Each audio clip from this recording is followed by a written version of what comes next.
Добро утро и честит празник на всички българи по света, където и да сте около това прекрасно земно кълбо на нашата планета Земя. На всички вас, българи.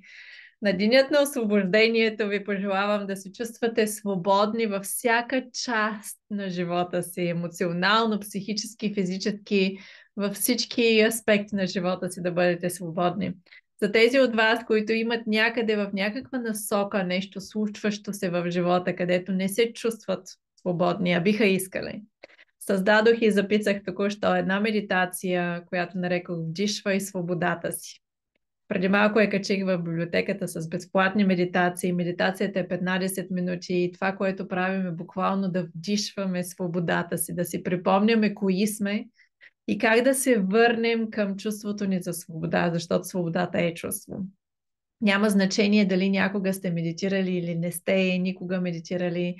Това, което ви трябва, за да направите тази медитация, ако искате да я направите, разбира се, е едно място, където да не ви притесняват.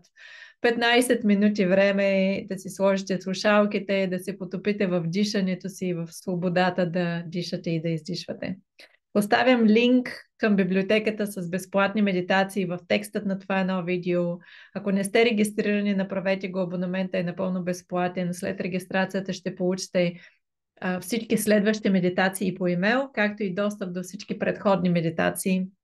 Така че ще имате достъп до цялата библиотека.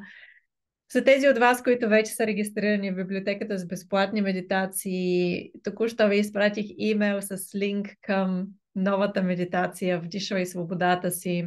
Вижте си имейлите, там ще видите и линка директно към медитацията. Направете я сега в неделя за 15 минути или когато поискате, или всеки път, когато усетите, че имате нещо в живота ви, което ви кара да не се чувствате свободни, като ограничение, нежелание, стрес, неудобство. Медитацията "Вдишай свободата си" е такава, че да ви припомни какво е да бъдеш истински свободен. Имате доживотен достъп до библиотеката, всяка една медитация и на аудиофайл.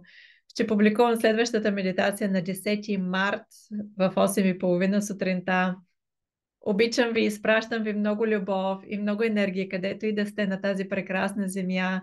Честит празник отново и весело посрещане на празника!